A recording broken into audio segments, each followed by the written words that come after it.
What's going on, guys? Krusty Case here from the Go Boys Network, coming to you with the MLB slate preview for August 9th.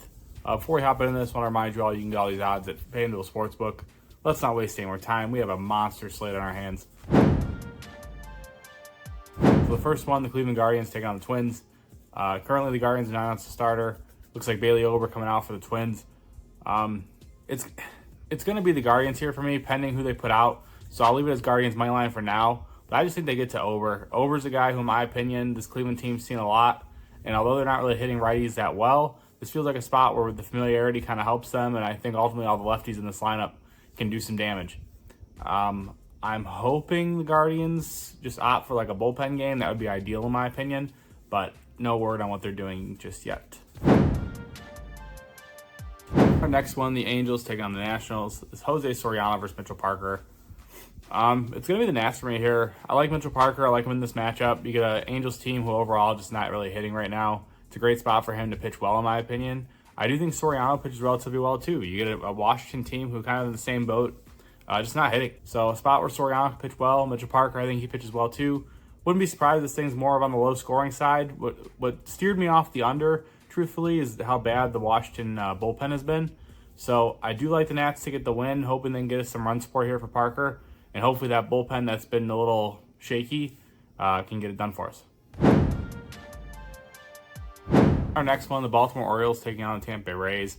Zach Eflin versus Zach Littell. It's going to be the Orioles for me here. Minus 135 on the money line. This price felt a little short to me, even with the Orioles being on the road, but I just think Tampa's bad. We talked about them a little bit before. I mean, this lineup's just tough to trust. They just don't have the bats. Obviously, Eflin traded from the Rays, so there's a bit of familiarity there. But I think that what Baltimore is doing with this guy and what they're doing with his pitch mix, I think he pitches really well in this spot. So give me the Orioles on the money line here. Our next one, the Texas Rangers taking on the New York Yankees. Cody Bradford versus Carlos Rodon. It's going to be the Yankees for me on the money line. It's minus 180. Obviously, going to be a parlay piece for everybody. But really don't see how the Yankees lose this one. Rodon will face a Rangers team who right now just not hitting lefties that well. We saw them almost get no-hit by Framber. And really just feels like a spot where Rodon can kind of take advantage of a lineup that's, like I said, just not hitting lefties. Cody Bradford got touched up pretty good in his last start. I think this Yankees team is just a tall task. I mean, we've seen it time and time again. This team works the count. They see a lot of pitches, and they're doing damage right now. So give me the Yankees here on the money line. They get this one done. Our next one, the Oakland Athletics taking on the Toronto Blue Jays. Mitch Spence versus Jose Barrios. It's Jose Barrios day. Simple as that. We're going with the Jays on the money line here, minus 130. They're at home. It's Jose Barrios. This is a guy who I talk about time and time again, and he continues to deliver for us, continues to make us money. He takes the ball every 5 days. He's going to give you 6 innings, maybe 7. And I really think he can do well against this Oakland team who they were hot there for a bit. They've cooled off, and now they got to go on the road. Up to Toronto. Tough place to play, in my opinion. Dome, batter's eye is a little goofy. So it just feels like a spot where their bats kind of quiet down and Barrios is able to pitch really well. Give me the Jays on the money line here. Our next one, the Houston Astros taking on the Boston Red Sox. Ronel Blanco versus Tanner Houck. So this is a pretty interesting matchup here. Tanner's been really good against teams he hasn't seen yet. In particular, like this season when he's seen him for the first time, he's been really good. For me, though, I like the over. I know Ronel Blanco, I mean, it's a guy, in my opinion, he's going to put a lot of guys on base. This is a Boston team that while they've been aggressive, they're pretty good at laying off pitches outside of the zone, especially like non-competitive pitches, and Ronel throws a lot of those. So I think Boston puts up quite a few runs here, and ultimately I think Huck does struggle. Might not be the first time through the order, but I think the second time through, he's going to see a lot of guys who handle his pitch mix pretty well, and I think it's a tough assignment for him. Give me the over. Our next one, the Padres taking on the Marlins. This is the Martin Perez versus Edward Cabrera. It's going to be the Padres team total over for me here. I like them to win. I just don't trust Martin Perez per se, so I'm opting for the team total. Cabrera is a guy we all know, struggles with his command, probably going to walk a bunch of guys. When he does leave it over the plate, he tends to leave it fat. And this Padres team, great hitting team, great against the fastball. Really think they can do some damage here. So give me their team total over.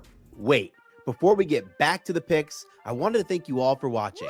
Friends don't let friends watch videos without hitting the like button. So go ahead and press the thumbs up button and like the video. If you're new here and not subscribed, you should go ahead and do so because we're dropping new content each and every day on the Go Boys Network. We strive to cover every sport and give out picks and analysis and valuable information for free on the Gold Boys Network. So make sure you're subscribed and hit the bell so you can get notified when we drop something new. I'm Brad Thomas. Let's get back to the picks. Our next one, the Chicago Cubs taking on the Chicago White Sox. Jameson Taillon versus Garrett Crochet. It is Garrett Crochet day. He has been absolutely awful, but I am going to him here. We're going to go with the White Sox in the first 5. We actually get them plus a half at a playable line because they are so bad. Cubs are minus 150 in this game for anybody who didn't know, which I think is an absolutely insane price. When you given the fact that the Cubs, in my opinion, I mean the record might look better, but let's be honest, these teams are both awful. So White Sox plus a half a run in the first 5. I like Crochet here. He's been pretty bad. He's looked really bad, truthfully, in his last 2 starts. This just feels like a get right, though. You get a Cubs team who's not hitting lefties. They've struggled versus power lefties all season. If there's ever a spot to get right, this is it. So give me Crochet here to figure it out. Give me the White Sox on the first 5 plus a half. Our next one, the Cincinnati Reds taking on the Milwaukee Brewers.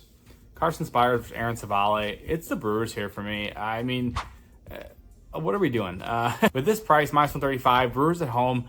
Savale's been good. This Milwaukee team's altered his pitch mix a bit, and it's paid dividends. He looks really good. And, I mean, I know the Reds are swinging it a bit here, but you're not going to convince me they're going to beat Milwaukee. Milwaukee coming off a series sweep of the Braves. This team is rolling white hot at the plate. And Spires, in my opinion, he's running into a buzzsaw here. You're going to have to just take your licks and move on. I think the Brewers win this one pretty easy. Next one, game 2 of the Cleveland-Minnesota doubleheader. This is Alex Cobb versus Louis Varland. So Alex Cobb making his first start back from injury, traded to the Guardians. Not really sure what to expect there, truthfully. He was pretty good with the Giants when he was healthy. I think, I expect him to be reasonably good here. I really do. Louis Varland, though, I think this guy struggles. So it's going to be the Guardians here on the money line for me. Varland is a guy who, for those of you who don't know, he was in the majors quite a bit last season. Hasn't spent a lot of time up here this season. Really struggles. It's kind of funny. He throws really hard. Fastball is like 96 to 98, but he doesn't miss bats with it and doesn't generate whiffs. So he throws in the zone. He gets tagged, and this Guardians team, I mean, loaded with lefties, which he struggles against, and I just think he gets tagged. I mean, that's the bottom line here. I like the Guardians on the money line.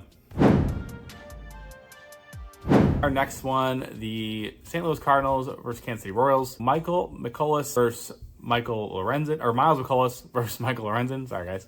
I'm actually, oddly enough, going to be on the under here. This is a gross game, gross pitching matchup. Total's at 9.5 because I'm sure they're expecting, you see these two guys, you're thinking turkey tossers, runs, but Cardinals against righties, the average right now. Kansas City Royals, they are actually hitting righties pretty well right now, but McCullough is a guy, for whatever reason, he just spams those sinkers, and he gets a ton of weak contact, and he gets a ton of, easy outs, and he frustrates the hell out of you, and you're going to look up, and this game's going to be 1-0 after 7, and you're going to be like, what the hell? So give me the under 9.5 here. It's going to be a gross game. Probably be sweating the whole time because at any moment these guys can implode, but I just don't think they do. These are two guys that they're both that same kind of guy, like I said, where you look up and it's like, wow, they're pitching well. Yeah, give me the under. Our next one, the Atlanta Braves take on the Colorado Rockies. ESPN showing Grant Holmes, but I believe it's Schwellenbach for the Braves, so we'll have to keep an eye on that. Going up against Tanner Gordon. Regardless, it's going to be the Braves team total for me here. I just think this team, you come off of a series against the Brewers where you get swept. You're in a goofy travel spot, which I don't love, but this just feels like a spot where you could take out some frustrations against the pitching staff that just really isn't good. I think the Rockies give it up here. I think the Braves get the bats going. Like I said, I like their team total. I think it's at 5.5 right now. I love it. I think they easily score 6 runs here. And I think they win if you want to go that route too, but I'll just opt for the team total because it feels a little safer to me. Our next one, the Philadelphia Phillies taking on the Arizona Diamondbacks. Zach Wheeler versus Ryan Nelson. I am actually on the Diamondbacks here. Zach Wheeler, if you're going to fade him, you got to fade him on the road. That's what I've always said. Phillies team, we've talked about it a few times. By their own standards, they are struggling. Not hitting the way they were earlier in the season. I think the Diamondbacks right now, they're hot. They're kind of starting to figure it out. I think they can get to Wheeler. I think we see some runs from this team. I think they do enough to help Ryan Nelson and turn over to that bullpen. I like Nelson to hopefully give us at least 5, potentially 6 innings here. turn it over to the pen, who, as long as we don't see Seawald, we should be just fine. So, and he was removed from the closer role like 2 or 3 days ago, so we should be good there. Give me the Diamondbacks on the money line here. Hey guys, I just want to give a quick reminder that new users can bet $5 at FanDuel on any of the bets in this video and win $150 in bonus bets if the bet wins. Now let's get back to the bets. Next one, the New York Mets taking on the Seattle Mariners. Jose Quintana versus Bryce Miller. It's the Mets for me here. I love Jose Quintana. This guy has altered his pitch mix, in particular with 2 strikes. So he no longer just spams his sinker like he was earlier in the season. He's mixing all 4 of his pitches, and ultimately he's generating a lot more swings and misses, a lot more Ks, and just overall just been a better pitcher. He's looked really good. I think he can handle the Seattle lineup, who, missing some key parts. I just don't think it's the lineup that, is going to do damage against him. So give me the Mets money line here. Bryce Miller, I do think he pitches relatively well. I mean, this is a kid who at home has been really good. Mets team who is every bit of inconsistent, probably one of the most inconsistent teams in baseball, if you've been watching them. But I do like the Mets to get the win here. Our next one, the Pittsburgh Pirates taking on the Dodgers. Mitch Keller versus Jack Flaherty. So for me here, it's going to be the first 5 under. I like both these guys a deal. This is a Dodgers team who really isn't hitting right now, especially by their own standards. Just kind of a cold streak for them. You get a Pirates team who actually is coming in this one, swinging the bats relatively well. I think Jack's able to kind of humble him a bit here. I think Jack really pitches well. In his second start for the Dodgers. Excuse me. He looked pretty good in his first start. He made a few mistakes, and he ultimately paid for him. But I like him to kind of right that here, fix those mistakes. And he gets a Pittsburgh team that, like I said, while they're hitting well, this lineup to me just seems like a lineup he could take advantage of. Guys like Brian Reynolds and O'Neal Cruz, they have their games, but for the most part, they've been pretty inconsistent this season. And this just feels like a spot where they might be a bit overmatched. So give me the first 5 under. I think with this thing's low scoring with these starters in the bump. The last one, the Detroit Tigers taking on the San Francisco Giants. Tigers yet to announce a starter. Giants rolling out Robbie Ray. It's going to be the Giants for me here. I'm not sure how I'm going to back them yet, if I'm going to opt for like a team total or their money line. But I just like Robbie Ray to pitch well against this Detroit team. It's a team that right now is not hitting very well, especially on the road. One of the worst hitting teams in baseball. Really think that Robbie Ray can just take advantage of that. His stuff has looked pretty good. He's really opted to kind of eliminate his sinker, focus on the fastball, curveball, and it's working pretty well. I think it could work especially well against this Tigers team who isn't super familiar with him. So, give me the Giants here, like I said, one way or another, whether it's team total or money line. I like both. Wouldn't be surprised if both come in for us. That does conclude the slate. If you guys do me a favor, drop a like, drop a comment. Let me know what you guys are playing. Before I hop off, I will give you my 3 best bets. So number 1 is going to be the White Sox plus a half a run in the first 5. Absolutely love that. Number 2, we're going to go with the Orioles money line. Absolutely love that. And number 3, we are going to roll with the Braves team total over. As always, you can get all of my official plays at goldboys.com. If you have a gambling problem, don't learn how to gambler. Thank you guys.